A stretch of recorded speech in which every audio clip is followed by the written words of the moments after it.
What's up, Internet? Robert Teagarden here. Hope you had a fantastic day today. Today's a Friday, and I hope you knocked it out of the park. My day was kind of weird. It's a little weird, and I'll tell you why. My day, for all intents and purposes, should have been a fantastic day. I got up early, I did my morning routine, did a little meditation, did a cold pool jump, did some gratitude journaling, my little visionary stuff that I work out, all this hocus pocus bullshit that I'm into. Had an amazing breakfast meeting with a good friend about some business. Came home, crossed off almost everything on my to-do list. I even got a workout in, but I just couldn't shake this funk all day, and I was trying to figure out exactly what it was, and I really couldn't put my finger on it, and then it hit me. I hadn't made anything today. I had done a bunch of stuff, but I really didn't move the needle. I didn't give anything back to the creative community. I didn't do anything that I know makes me happy.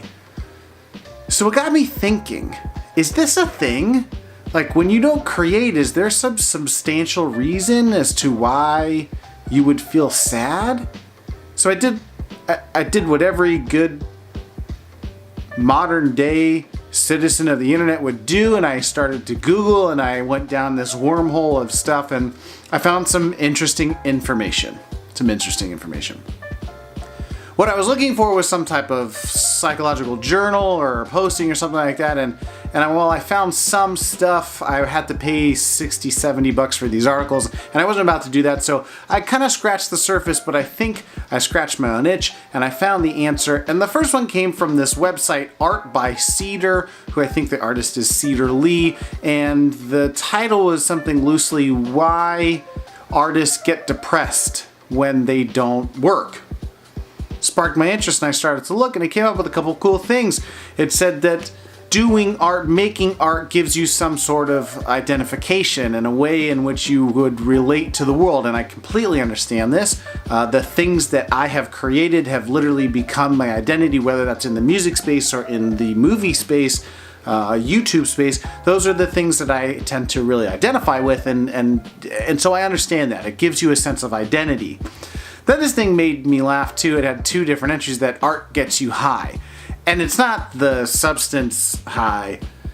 It's talking about like the meditative, existential place high.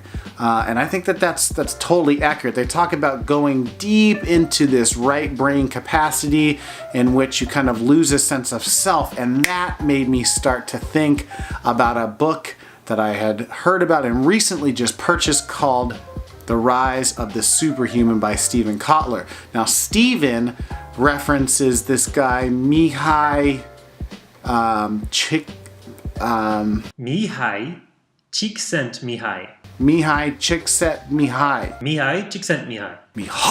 And so I started to Google this guy, and he's a Hungarian psychologist, and he did a lot of work in what we would now refer to as flow states.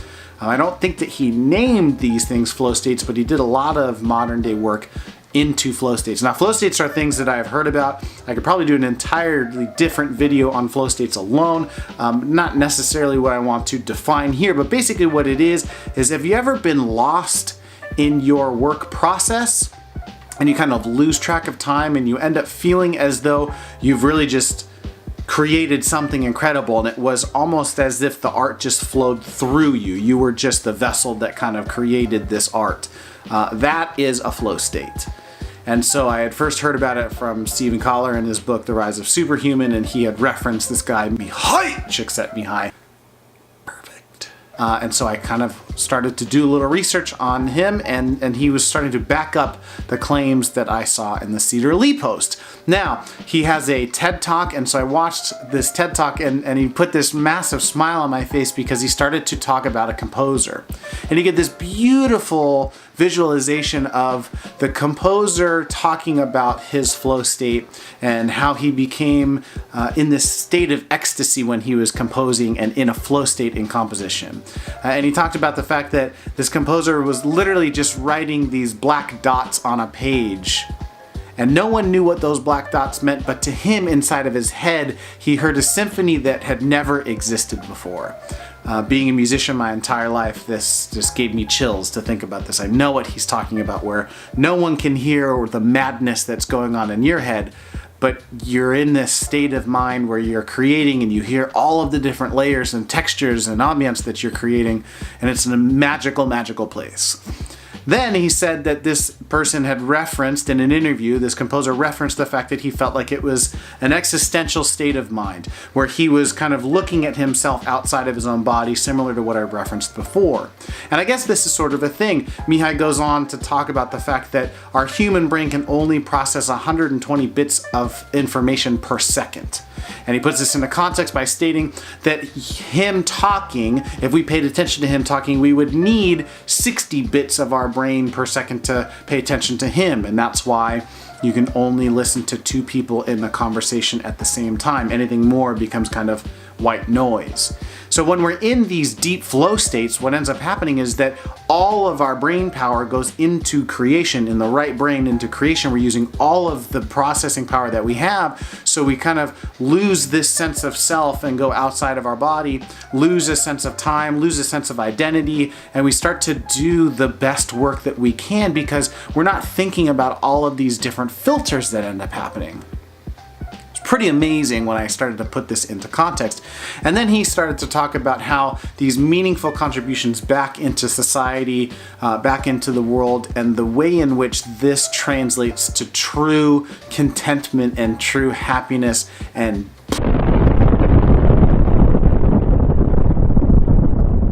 my mind was blown.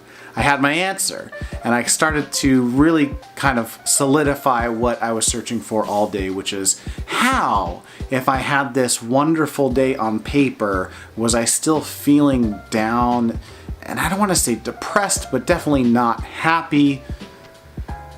My wife can attest to this. We go through these bouts where she has to pull me out of these kind of states of depression, not clinical or anything like that. I just feel down, and the reason is because I don't feel as though I'm giving back creatively. I'm not living up to my full purpose creatively for the things that I actually am capable of doing. And this is, about every 3 to 6 month period I start to go through this phase, and ironically it's linked up to some form of progression in my craft. Whether it's I learn a new editing trick, or I figure out a new way of telling a story, or I figure out a new way of composing a piece of music. It's usually these breakthroughs that end up happening where it's, writer's block, so to speak. So to find this bit of information and to kind of solidify my point of view, not my point of view, but to solidify my hypothesis, so to speak, that my contentness, my happiness today was a result of me not being able to create something meaningful in the last couple days, made a lot of sense. So I want to know from you guys, do you think that this is real? Do you ever suffer from bouts of not being content, kind of being sad and downtrodden, or do you legitimately feel depressed when you're not creating something, or when the things that you're creating aren't really working for what you really want? Let me know in the comments below. If you like this video, I would love it if you give it a thumbs up, maybe even share it. If you want to hear more of this content, please subscribe, ring that bell so you get notifications on when I post content, because it happens on a regular basis, and I would love for you guys to be a part of the Tea Garden community. Until next time, guys, this is Robert Tea Garden talking about super happy contentment. I don't really know what that meant. I had a really good flow state going for the last 9 minutes and lost it. But I'll see you in the next one. Bye. Guys, I really got to hand it to myself. I think my lighting setup from today is on point. One of the best I've ever set up. Look at, I got a light here, and I got my light back there. I had some like underlighting on the shelving over there too, but it didn't match. So I got to figure that out.